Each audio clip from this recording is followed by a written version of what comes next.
Welcome back to our channel Google Priya Kumar's podcast. இன்னையோட story பார்க்கலாமா? இன்னைக்கு நம்ம பார்க்க போகிற story the wolf and the lamb. ஒரு அழகான புல்வெளியில் ஒரு குட்டி ஆடு, அதாவது லேம்ப், மற்ற ஆடுகளோட சேர்ந்து மேய்ஞ்சிட்டு இருந்துச்சு. அந்த குட்டி ஆடு ரொம்ப குறும்பு. அது மேய்ஞ்சிக்கிட்டே இருக்கும்போது கொஞ்சம் கொஞ்சமாக தாண்டி கூட்டத்தை விட்டு தூரம் போயிடுச்சு. அங்கே கிடைச்ச ப பசுமையான புல்லை சாப்பிட்டு சந்தோஷமாக இருந்துச்சு. ஆனால் அதுக்கு தெரியல, அது ரொம்ப தூரம் அதோட கூட்டத்தை விட்டு தள்ளி வந்துடுச்சுன்னு தெரியல. கொஞ்சம் தூரம் போன பிறகு அது திரும்பி பார்க்கும்போது அதுக்கு பின்னாடி ஒரு பசியான நரி, இல்லை இல்லை, ஒரு கொடுமையான உல்ஃப் நின்றுட்டு இருந்துச்சு. அதை பார்த்த அந்த குட்டி ஆடு ரொம்பவே பயந்துருச்சு. அதுக்கு அப்போ தான் புரிஞ்சுது அது அதோட கூட்டத்தை விட்டு ரொம்ப தள்ளி வந்துருச்சு அப்படின்னு. குட்டி ஆடு பயந்து ஓனாய் கிட்ட போயிட்டு, ஓனாய் அண்ணா, நீங்கள் என்ன சாப்பிட போறீங்களா அப்படின்னு கேட்டுச்சு. அதுக்கு அந்த ஓனாய், ஆமாம், கண்டிப்பாக சாப்பிடுவேன் அப்படின்னு சொல்லுச்சு.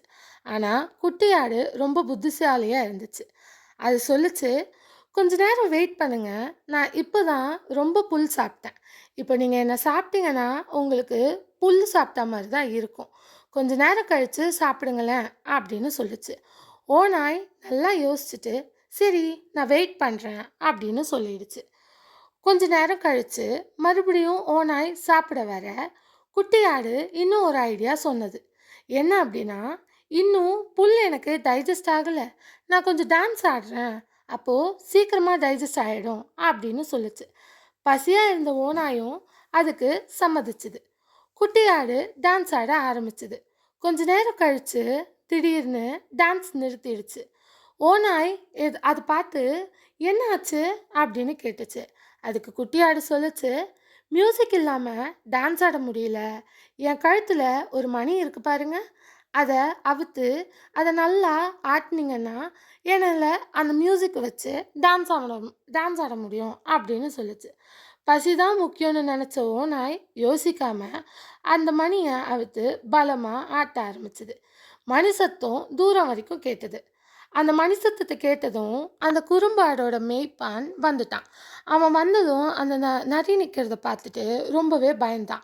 உடனே அவன் கையில் இருக்கிற கொம்பை அந்த நரிக்கிட்ட தூக்கி போடுற மாதிரி பண்ணான். ஆடு தப்பிச்சிருச்சு. இந்த ஸ்டோரினால நமக்கு என்ன புரிய வருதுன்னா, உடல் பலம் மட்டும் வெற்றியை தராது. சில நேரத்தில் புத்திசாலித்தனமாக யோசிக்கிறதும் நமக்கு பெரிய சக்ஸஸை தரும். புரிஞ்சிருக்கும்னு நினைக்கிறேன். புரிஞ்சுக்கோங்க. Physical strength is not enough. Intelligence can overcome strength. So புத்திசாலித்தனமாக யோசிங்க. தேங்க்ஸ் ஃபார் வாட்சிங். லைக், ஷேர், சப்ஸ்கிரைப்லாம் பண்ணிக்கோங்க. உங்கள் எல்லாரையும் நான் நாளையோட தாட் வீடியோவில் வந்து மீட் பண்ணுறேன். By guys.